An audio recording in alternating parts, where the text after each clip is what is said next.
There's the start, and Bolt got a good one, and Gay's right with him, and so's Asafa Powell. Bailey's there, too. But here's Bolt. Bolt charging to the front.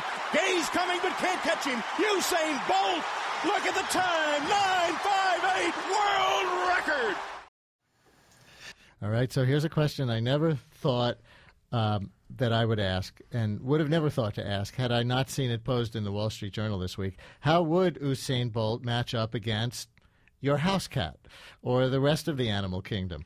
Bolt, in case you don't know, is the Jamaican sprinter who is now officially the world's fastest human after breaking 2 world records last week.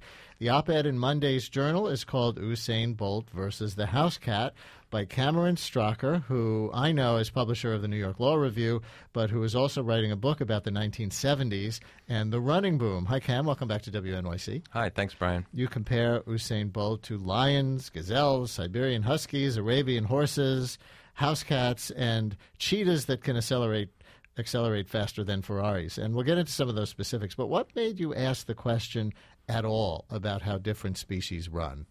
Well, you know, there's been so much talk about how fast Bolt is and how he really shattered the record. He completely obliterated the record. Of course, the obliteration was, by 1/10 of a second, which in sprinting time seems phenomenal. But, if you think about it objectively, 1/10 of a second is really not that fast. It's less, like a blink of an eye. And I just started thinking, how fast is he really? I mean, what happened if he ran against my dog? Who would win? So, for example, you compare the human record and the horse record for a 200-meter run. Who's faster? The horse is almost twice as fast as Bolt is. And for the 100 meters, Bolt reaches 30 miles an hour, which I never thought of in those terms until I saw your article. It's really quite extraordinary to consider a person running 30 miles an hour, even for that short a time.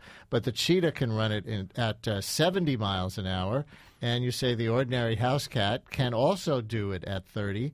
So what do we learn from that, other than just the curiosity factor? I guess we're not evolutionarily adapted to be fast.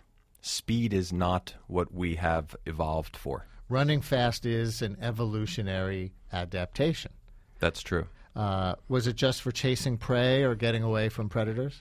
It seems to be. I mean, if you think about why animals run, we don't really know animals that run purely for pleasure, although, certainly you can see your cat jumping around the room and hopping over couches and stuff. But it would be funny to imagine a dog deciding it was just going to go out for a jog for the heck of it. And yet humans, we do that. For most animals, it's something they do to eat or avoid being eaten. And you wrote that humans would only be about the 30th fastest creatures for the 200-meter sprint, but that very few animals could beat the fastest humans in a marathon, which is about 26 miles. Why would that be? Well, a couple reasons have been advanced. I mean, one is that we are actually evolutionarily better adapted to run longer distances. We are mostly hairless. We sweat well. We are efficient exhalers of heat. We have narrow waists and relatively large butt muscles, springy tendons, all sorts of things which allow us to run for a long distance with a relative ease and not get overheated too quickly. And listeners, I don't know if you have any questions about running and the animal kingdom, but if you do, you can call in right now for Cameron Stracher at 212-433-WNYC, 212-433-9692. Any evolutionary biologists happen to be listening right now who want to talk about why some animals have evolved to be faster than others or faster over particular distances than others? 212-433-WNYC, 212-433-9692. There's no, what would be the evolutionary reason for developing the ability to run relatively fast at very long distances like 26 miles? Well, there is a Harvard anthropologist who has basically proposed that long-distance hunting was the way that humans caught their prey in the early days, before they even had weapons. Supposedly, meat was introduced into the human diet about 2 million years ago, whereas you don't see weapons in human sites until about 50,000 years ago. So there's this theory that we simply would run other animals down. They might be able to sprint away from us, but we could keep going and going and going, and eventually they would stop and collapse, and then we could catch them and eat them. And your article ends by saying, man is the only animal that runs simply to do it. Our large brains can convince our frail bodies to keep moving regardless of cost.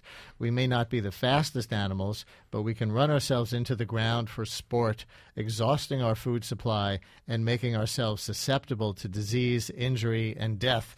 That's a feat no pronghorn can touch. That's a pretty dour view of human running. Especially coming from a runner himself, I guess.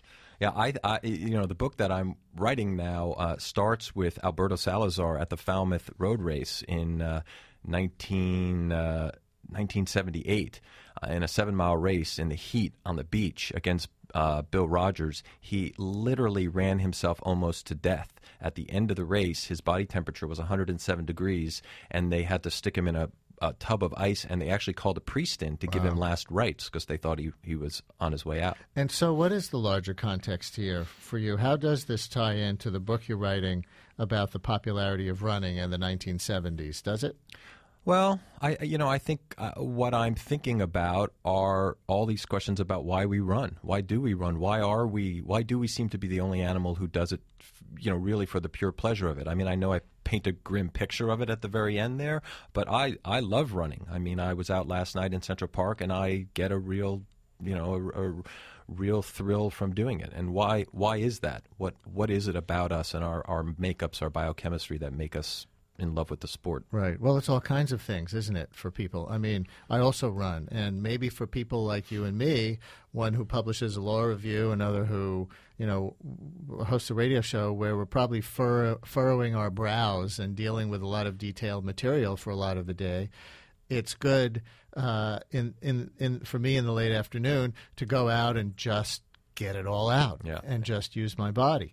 For other people, maybe it's a conscious decision to try to keep healthy that way because they've made an intellectual choice that this is, the path to long life. Yeah.